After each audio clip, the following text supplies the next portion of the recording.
മറ്റു വാർത്തകളിലേക്ക്. മദ്യനയത്തിൽ അടിയന്തര പ്രമേയമായി പ്രതിപക്ഷം നൽകിയ നോട്ടീസ് ചർച്ചയ്ക്കെടുക്കാനാകില്ലെന്ന് സ്പീക്കർ. നികുതി നിർദ്ദേശം കർണാടകയിലെ മദ്യക്കമ്പനിക്ക് വേണ്ടിയെന്ന് പ്രതിപക്ഷ നേതാവ് ആരോപിച്ചു. മദ്യനികുതി നിർദ്ദേശത്തിന് പിന്നിൽ അഴിമതിയാണ്, മദ്യക്കമ്പനിയായ ബെക്കാഡിക്ക് വേണ്ടിയുള്ള നീക്കമാണെന്നും പ്രതിപക്ഷം പറഞ്ഞു. റൂൾ 50 നോട്ടീസ് അനുവദിക്കാനാകില്ലെന്നും വിഷയം സബ്മിഷനായി കൊണ്ടുവരാമെന്നും സ്പീക്കർ അറിയിച്ചു. തുടർന്ന് സഭയിൽ പ്രതിപക്ഷം പ്രതിഷേധിച്ചു. റൂൾ 50 പ്രകാരം അടിയന്തര പ്രമേയമായി വിഷയം ചർച്ച ചെയ്യാൻ അനുവദിക്കാൻ കഴിയില്ല എന്നൊരു നിലപാടാണ് ഭരണപക്ഷം സ്വീകരിച്ചത്.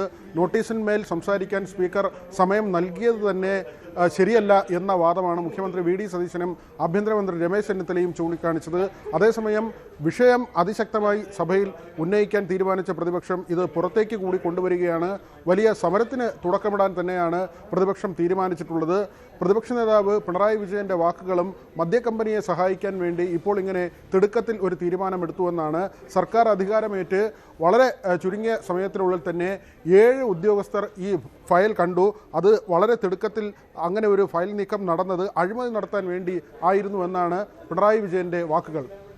251% നിലവിലുള്ള നികുതി അതാണ് 120%ആക്കി കുറക്കുന്നത്. സർ, 131% കുറവ്. സർ, എന്തിനു വേണ്ടിയാണിത്? ആർക്കു വേണ്ടിയാണിത്? നമ്മുടെ നാട്ടിലുള്ള സാധാരണക്കാർക്ക് ഇതുകൊണ്ട് എന്താണ് ഗുണം? ഇതിൻ്റെ ഗുണഭോക്താവ് എല്ലാവർക്കും അറിയാവുന്നതുപോലെ കർണാടകയിലെ ഒരു മദ്യ കമ്പനിയാണ്.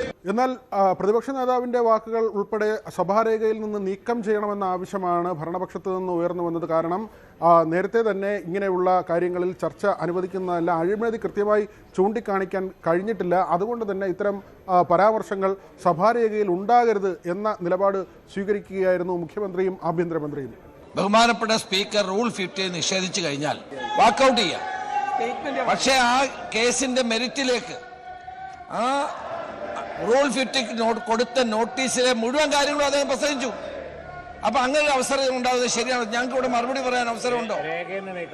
അതുകൊണ്ട് അത് രേഖയിൽ നിന്ന് അങ്ങ് പരിശോധിച്ച് നീക്കം ചെയ്യണമെന്ന് ബിസിനസ് റൂൾസ് അനുസരിച്ച് തെറ്റാണ്, അത് നീക്കം ചെയ്തേ മതിയാകൂ. ബഹുമാനായ പ്രതിപക്ഷ നേതാവ് ഇന്ന് റൂൾ 50യുടെ നോട്ടീസ് നിഷേധിച്ചിട്ടും അദ്ദേഹം എഴുന്നേറ്റ് നിന്ന് ആരോപണങ്ങൾ ഉന്നയിക്കുകയാണ് ചെയ്തത്. അതുകൊണ്ട് ആരോപണങ്ങൾ ഒന്നും രേഖയിൽ കാണാൻ പാടില്ല. കാരണം ബഹുമാനപ്പെട്ട ആഭ്യന്തര വകുപ്പ് മന്ത്രി പറഞ്ഞതുപോലെ ഞങ്ങൾക്ക് ഗവൺമെന്റ് സൈഡിൽ നിന്നും മറുപടി പറയാൻ അവസരം പോലും കിട്ടാത്ത ഒരു കാര്യമാണ്.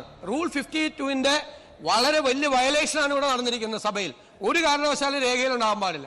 മദ്യക്കമ്പനിയായ ബെക്കാഡിയുമായി ബന്ധപ്പെടുത്തിയാണ് ഇപ്പോഴത്തെ അഴിമതി ആരോപണം ഉയർന്നിട്ടുള്ളത്. അതേസമയം സർക്കാർ പറയുന്നത് നേരത്തെ തന്നെ ഇതിനുള്ള നടപടികൾ ആരംഭിച്ചിരുന്നു എന്ന കാര്യമാണ്. 2023 ബെക്കാഡി കമ്പനിക്ക് അനുകൂലമായി, അല്ലെങ്കിൽ അങ്ങനെയുള്ള കമ്പനികൾക്കൊക്കെ അനുകൂലമായുള്ളൊരു തീരുമാനം അന്നത്തെ സർക്കാരിൻ്റെ ഭാഗത്തു നിന്നുണ്ടാകുന്നു. 2024 ഈ കമ്പനി സമീപിക്കുകയാണ് വീര്യം കുറഞ്ഞ മദ്യത്തിൻ്റെ നികുതി പകുതിയാക്കി കുറയ്ക്കണമെന്ന കാര്യത്തിൽ. പക്ഷേ അന്ന് സർക്കാർ ഒരു തീരുമാനം എടുത്തിരുന്നില്ല. അതിൻ്റെ ഒരു തുടർച്ചയായി ഇപ്പോഴത്തെ തീരുമാനം എന്ന തരത്തിൽ കൊണ്ടുവരാൻ സർക്കാർ ശ്രമിക്കുന്നുണ്ട്. പക്ഷേ അത് എത്ര കണ്ട് വിജയിക്കും എന്നതിൽ ചോദ്യം അവശേഷിക്കപ്പെടുന്നു.